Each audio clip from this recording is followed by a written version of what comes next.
it is tempting to sit here in New York City, in Manhattan, and point at Alabama and shake our heads. But to me, Alabama is anywhere south of the Canadian border. And upstate New York is as worse, right? And this is happening in your name, you know.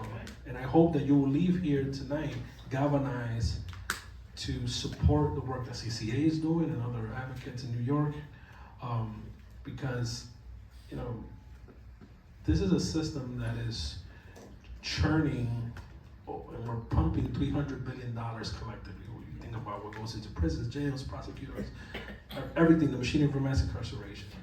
And that it's not keeping us safe, right? It's just insane what we're doing. They rely heavily on a narrative of your dehumanization, which says that you don't deserve justice, that you should be invisible.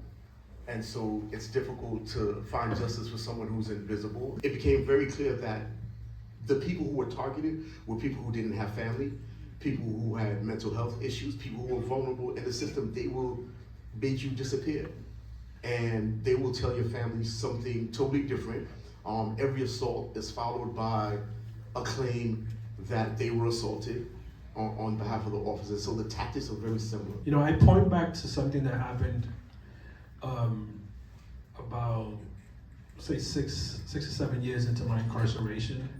You know, a lot of us have that experience of our parents or our loved ones coming to see us and taking a bus from 149th Street in the Grand Concourse at midnight and praying that you get to the facility at 7 a.m., which is what happened when one weekend when my parents came to see me, and it wasn't my visiting day. And you know, they brought me a package with the salmon and the fruits that I love, and they left them. They didn't let them in. They left them waiting there for 8 hours until that bus came to pick them up to take them back to the Bronx.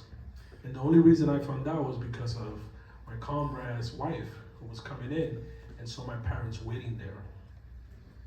And I have to tell you that in the number of indignities that one suffered, that doesn't crack the top 10. But right there, that same day, I vowed that I was going to dismantle the system brick by brick. I like to be very optimistic in general, and I am hopeful that there are opportunities for change within the system. The first thing, I think we all realize, how important ending qualified immunity for corrections officers who commit this type of brutality is very important.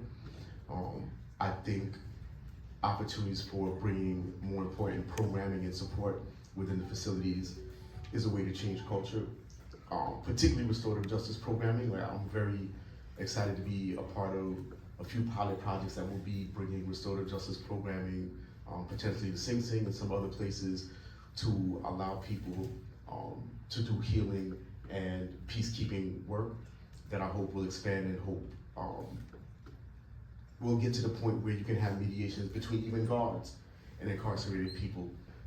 The system itself, because it is rooted in cruelty, because it is rooted in punishment, because it is rooted in racial injustice, it can break down the strongest of people when you least expect, and you have to constantly be vigilant. Yes, I have a lot of hope, but that hope can only come if there is transparency, if there's truth in the system, if there's a pathway for people to improve themselves and to learn skills and to have opportunities.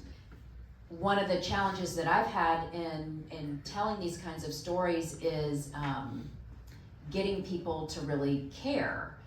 And one of the most common questions that I get is, well, why do you care so much? And I've really started kind of interrogating that question because no one is asking it after they see this film, by the way. Because I think in a weird sort of meta way, this film is like the answer to that question. But I've recognized that there's a subtext to that question, and it's, why do you care when you don't have to? And I don't agree with that, and I reject it. Why is that a question? Why do you not care? And it makes people, it gets a little uncomfortable.